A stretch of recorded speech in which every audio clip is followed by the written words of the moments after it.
Hello, hello. It's your boy, Young Cash Money, Jake Hex with the Space X. We rocking this shit, boys. We about to make a Moscow mule to have while I make my roasted chicken so we can eat some fucking chicken and pastry. You want to see what I'm doing? Let's see. Well, don't say anything about my dirty kitchen. I'm about to make some chicken and pastry, but first, I need a fucking drink. So, I got some lime juice in my icy cup. It's going in. We got some Reed's Real Ginger Ale, but first, we're gonna have some Western Sun vodka. You think I'm gonna use this shot glass? No, we're not using this shot glass. We pour straight into the fucking cup. I think about that much is good. You think about that much is good? And then we go in with the ginger ale, baby. I'm gonna mix it with the knife I cut the lime with because I don't care. This is all going in my stomach. All right, so we've had a drink. We are ready to roast our chicken. And also, this is a secondary objective for us to roast the chicken because for our chicken and pastry, we are going to use what you see here, including this.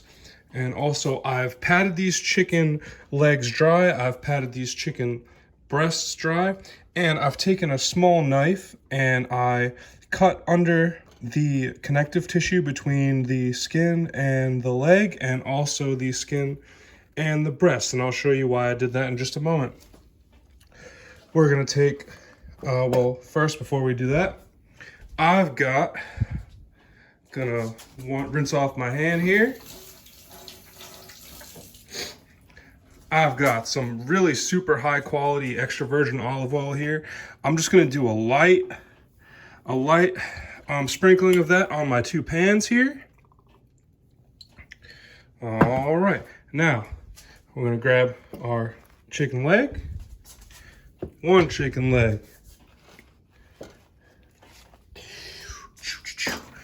two chicken leg, and a little tough to get these guys off sometimes. Second chicken leg, or actually first chicken breast. Second chicken breast. And we won't forget about our third chicken leg. It's gonna go on this pan because it's a little bit bigger. All right, now this is not gonna be cross-contamination because this is all gonna cook together. I've got some pieces of onion. We are not being picky about this because all these bits and baubles, after they get roasted, they're gonna go straight into this chicken stock. I've got some carrot. I don't prefer celery in my stock or basically at any point in time. So we've got carrot, we've got onion, a little more onion, a little onion, a little onion, a little more carrot.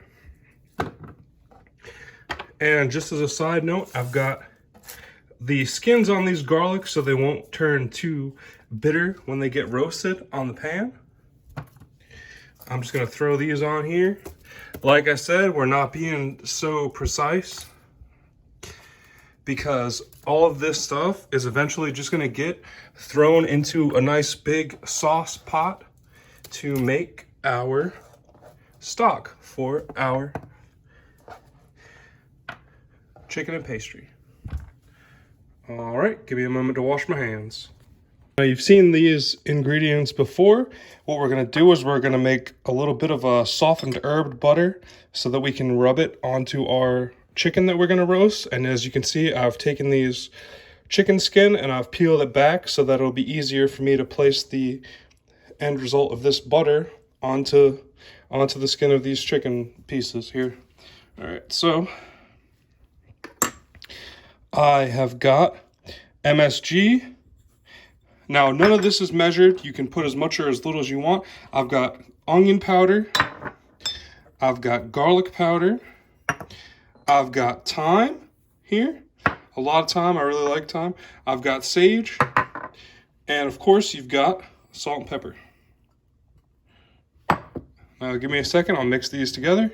All right, this is gonna be pretty hard to do with one hand, but I'm just gonna slap some of this butter on here, slap some of this butter on here, slap some of this butter. You know, just give a little pile, a little love to each one of these little pieces of chicken here. Over there, over there. Give it a nice little massage, you know, like they went to the Thai massage parlor. They paid extra for this treatment because we got some nice high quality challenge butter to mix. And after I give it a little massage, I'm going to put the skin back on. Watch out for that garlic husk. I'm going to give this one, actually going to give this a bit more of this butter herb mixture because this is a bigger piece. It's a large chicken breast. Take the skin, put the skin over there. Here we go with the other chicken breast, and you know, so on and so forth. I guess I'm gonna record myself doing this in case you want to see. I don't know, maybe this is your fetish, massaging chicken titties. Get that skin all nice and over it. Same for this leg here. I put a lot on this leg. That's gonna be a good leg. Skin over, massagey, massagey. Like I said, we paid extra. We paid $50 extra for this treatment. This is some good butter. And get that onion out of the way.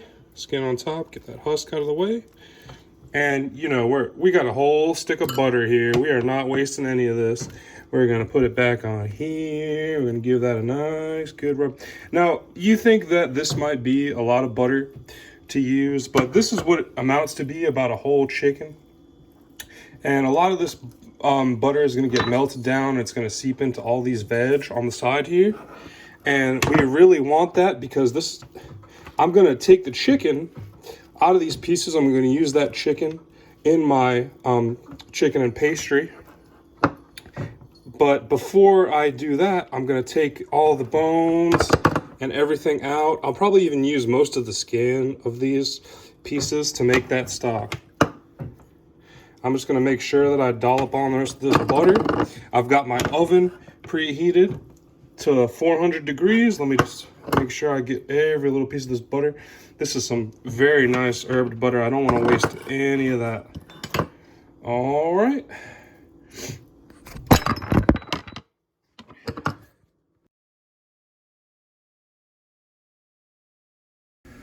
All right, everyone, so here we've got chicken stock, which you can see is a reduction from the bones and skin and whatever else gristle that was attached to those pieces that we roasted earlier, along with the onions and carrots.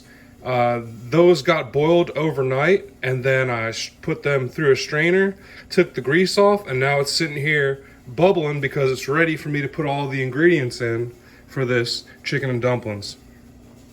What I've got here, this probably might look a little bit weird, but what it is about half of a red onion and about 5 cloves of garlic that I just blitzed in this little blender, because some people don't prefer the texture of onion and garlic in their soup, and so I just like to give it a little blitz. Plus, the more that it's liquidified, the more that it will add flavor to this broth. So it's basically the equivalent of me adding chunks of onion and garlic, but so it will have the same flavor effect, but you won't have the texture from the onions that some people don't like.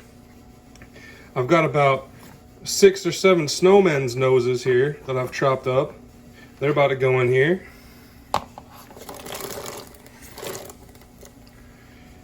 I've got, I would say maybe a pound and a half of baby red potatoes that I've cut into just, you know, little bite-sized pizzas. I'm gonna put those in here too. I've got, this is what you can see here is all of the chicken from me I spent probably about an hour last night taking apart all of those 3 chicken legs and those 2 large chicken breasts that I roasted. And I don't care that this is a lot of chicken. I want a lot of chicken. Ah! A little splash there. Got my foot, but it's all right. And then, you know, if you know me, you know I love corn. So we're going in with some corn. Corn. All right. That's it. Now this, I've got on high simmer. It's heating up right now, this new crock pot that I got for Christmas. And I'm gonna put this on to simmer for about 45 minutes. And while I'm doing that, I'm gonna set up my station so I can make my dumplings.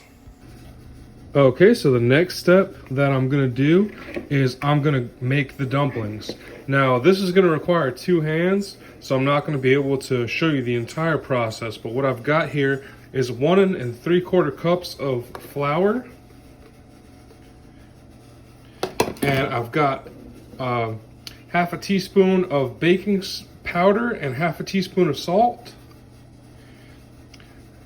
I'm gonna take this shortening and I'm gonna put it in here. It's shortening, so it's not gonna come out. Put it in here. I'm gonna take a fork and I'm gonna mash until it's all incorporated. And then I've got an amount of milk here that I'm gonna put in here slowly to make sure that it has the right consistency.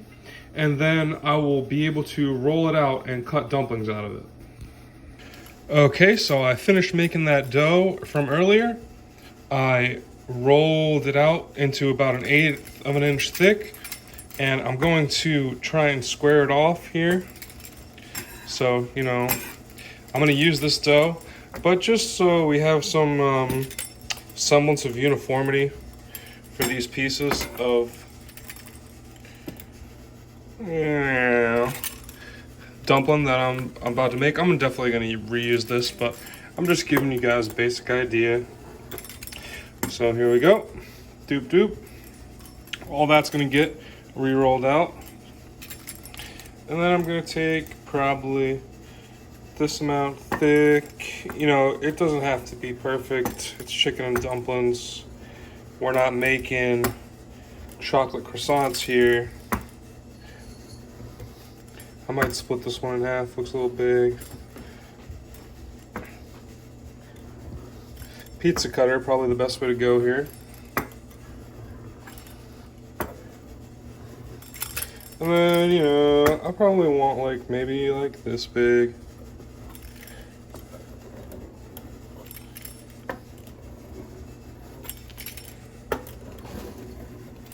It's really hard to like keep things accurate and focused in one hand. That looked a little bit messy, but you see they'll all cook to be about the same. And get something like this. Fresh pastry, fresh as can be. I'm gonna take all of these that you see, I'm gonna throw them into our simmering crock pot here. It's been simmering for about 45 minutes. This will go for another 10-15 minutes while these pastries cook, and then I'm gonna add some cornstarch to thicken it up. And after I put the dumplings in here and they simmer for about 15 minutes, it's gonna end up looking like this. I tasted it. It was perfectly to my liking and what I liked, except it needs a little bit of pepper, but I like to crack that on right at the end before I eat it. So if you're gonna try this recipe, I hope you enjoy it.